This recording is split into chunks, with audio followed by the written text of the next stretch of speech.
Combined ఆంధ్రప్రదేశ్లో నేను revenue మినిస్టర్గా ఉన్నప్పుడు నేను ఆలోచించేవాడిని. అప్పుడు అక్కడ ఒక ఏడీబీ రెడ్డి అని ఒక అతను ఉండేవాడు. సెటిల్మెంట్ ఆఫీస్ నెల్లూరులో ఒక ఆఫీస్ ఉండేది. ఆయన పని ఎవడికి భూమి కావాలో రాయిచ్చేవాడు. ఇదే పని అన్నమాట. చాలా ఫేమస్ కూడా అది. అప్పుడు నేను ఆలోచించాను, ఎప్పుడో అయిపోయింది, ఇప్పుడేంటి ఈయన ఇస్తున్నాడని డిపార్ట్మెంట్ని అబాలిష్ చేశాం. డిపార్ట్మెంట్ని అబాలిష్ చేసిన తర్వాత చట్టంలో ఉన్నా కూడా ఆ భూమి చెందవలసింది గవర్నమెంట్కి. మీకు హైదరాబాద్లో ఒకటి ఉంది, ఎవాక్యుయేషన్ ప్రాపర్టీ. ఎప్పుడో కొంతమంది కంట్రీ డివైడ్ అయినప్పుడు పాకిస్తాన్కి వెళ్ళిపోయారు. ఆ భూములు ఎవరికి రావాలి? గవర్నమెంట్కి రావాలి. కొంతమంది ఫేక్ డాక్యుమెంట్స్ తయారు చేసుకుని ఆ భూములు కొట్టేసే పరిస్థితి వస్తూ వచ్చారు. నేను ముఖ్యమంత్రి అవుతాను, మీరు చాలామంది చూస్తుంటారు. అప్పుడు బన్వర్లాల్ని ఒక ఐఏఎస్ ఆఫీసర్ని పెట్టా. అతను ఎక్కడ చూసినా ఒక బోర్డు పెట్టేవాడు, this land belongs to government, any trespass will be punished severely అని. అప్పట్లో నేను ఇంకోటి పెట్టాను, ఎంఆర్ఓకి ఒక ప్రొహిబిటరీ బుక్ పెట్టి ప్రభుత్వ భూములను ఐడెంటిఫై చేసి ఆ బుక్లో రాయాలి. రాసుకున్న తర్వాత ఆయన ఎవ్రీ వీక్ ఇన్స్పెక్ట్ చేయాలి. Is the custodian of that lands అన్నమాట. అదే సమయంలో కొత్తగా ఎంఆర్ఓ అనేస్తే అవి ఫిజికల్గా అతనికి హ్యాండ్ ఓవర్ చేసి ఈయన రిలీవ్ కావాలి. That was the rules I passed. 982 ఎకరాలు రహస్య మార్గంలో ఇచ్చేశారు. అక్కడ పెద్ద లీడర్ ఉన్నాడు దోపిడీ చేయడానికి. ఇది పుంగనూరు కాన్స్టిట్యున్సీ. అంటే ఎక్కడికి పోయారో నాకు అర్థం కావడం లేదు. అంటే ఏమైనా జరిగిపోతుందనే ధీమా, ఏమి చేసినా మేము తప్పించుకుంటామని ఒక గర్వం వచ్చి ఇష్టానుసారంగా చేసే పరిస్థితికి వచ్చారు.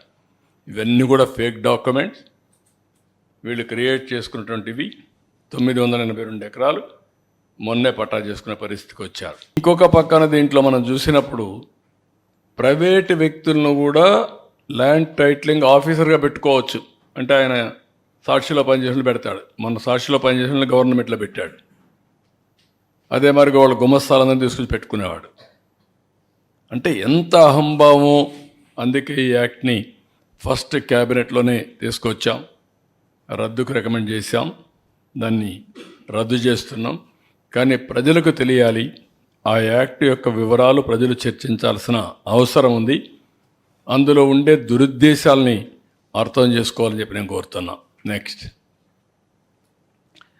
మొత్తం యాజ్ ఆన్ టుడే ఇవన్నీ కూడా పైలట్ ప్రాజెక్ట్ అనుకోండి, ప్రూఫ్ ఆఫ్ కాన్సెప్ట్ అనుకోండి, కొన్ని వివరాలే మాత్రం వచ్చాయి. ఈ వివరాలన్నీ మీరు చూస్తే విశాఖపట్నంలో 40,000 ఎకరాలు, 40,000 కోట్లు మేము ఆ రోజు చెప్పింది అంత ఉంటుంది. సరే, ఆ ల్యాండ్ కొట్టేయడంలో సిద్ధహస్తుల వీళ్ళు ఎన్ని ఉన్నాయో అన్ని వైలేషన్ జరిగాయి. ఇది నేను ఒకటే ప్రజలందరికీ విజ్ఞప్తి చేస్తున్నా, ఇంకా మీ భూములు ఒకసారి చెక్ చేసుకోండి. ఎవరైనా మీ భూమి కబ్జా చేసి ఉంటే 22A మార్చి కానీ, ల్యాండ్ టైటిలింగ్ ఇది కానీ, బలవంతంగా లాక్కున్నా, ఏది చేసినా మీరు కంప్లైంట్ ఇవ్వండి, నేరుగా అప్రోచ్ అవ్వండి. మీ భూమి మీకు ఇప్పించే బాధ్యత మాది. అదే మరి ఎవరైతే ఈ తప్పుడు పని చేశారో వాళ్ళని పనిష్ చేస్తాం చట్ట ప్రకారం. తద్వారా మీకు న్యాయం చేపిస్తాం. ఇలాంటి జరిగినప్పుడు భవిష్యత్తులో ఇంకొకరు చేయకుండా ఉండాలి అంటే కఠిన శిక్షలు అవసరం. మళ్ళీ మీరు కూడా ధైర్యంగా ముందుకొచ్చి మీ భూమి పరిరక్షించుకుంటే భవిష్యత్తులో ఎలాంటి చేయాలంటే కూడా ఎవడైనా భయపడతాడు. ఈ విషయంలో చాలా స్పష్టంగా ఉండమని అప్పీల్ చేస్తున్నా.